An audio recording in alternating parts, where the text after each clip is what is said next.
YSR Congress party అలవాటు రాయలసీమని ఎప్పుడు రక్తపాతం చేసే ఆలోచన.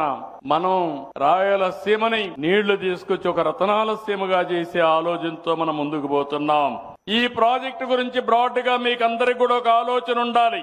హంద్రీ నీవా ఫేజ్ 1 గాని ఫేజ్ 2 గాని రెండు కలిపి 6 లక్షల ఎకరాలకు సాగునీరు వస్తుంది. 33 లక్షల మందికి తాగునీరు వస్తుంది. పరిశ్రమలకు నీళ్లు వస్తాయి. ఈ రోజు ఫేజ్ 1 కింద 2 లక్షల ఎకరాలకు, ఫేజ్ 2 కింద 4 లక్షల ఎకరాలకు నీరు అందుతుంది.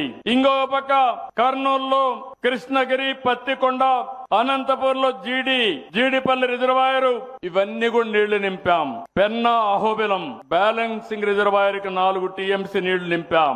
సత్యసాయి జిల్లాలో మారాల, గొల్లపల్లి, చెర్లోపల్లి, అన్నమయ్య జిల్లాలో శ్రీనివాసపురం, అడవిపల్లి రిజర్వాయర్ తొందరలోనే రాబోయే సంవత్సరం నీళ్లు ఇస్తాం. నేను ఒకటే ఆలోచిస్తున్నా, ఈ రోజు కుప్పానికి నీళ్లు వచ్చాయి. సరిగ్గా రాబోయే సంవత్సరం హంద్రీ నీవా ద్వారా చిత్తూరు కూడా నీళ్లు ఇచ్చే బాధ్యత ఈ ప్రభుత్వం తీసుకుంటుంది.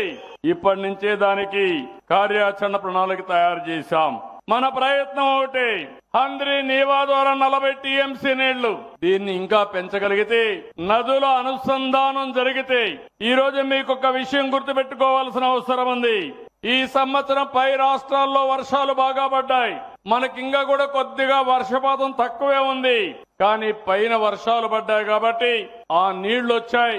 ఆ వాటర్ మేనేజ్మెంట్ సమర్థవంతంగా చేసి ఈ రోజు ఈ సమయంలో 85% రిజర్వాయర్లన్నీ కళకళలాడుతున్నాయంటే అది ఈ ప్రభుత్వం యొక్క దూరదృష్టిని మరొకసారి మీ అందరికీ విజ్ఞప్తి చేస్తున్నా.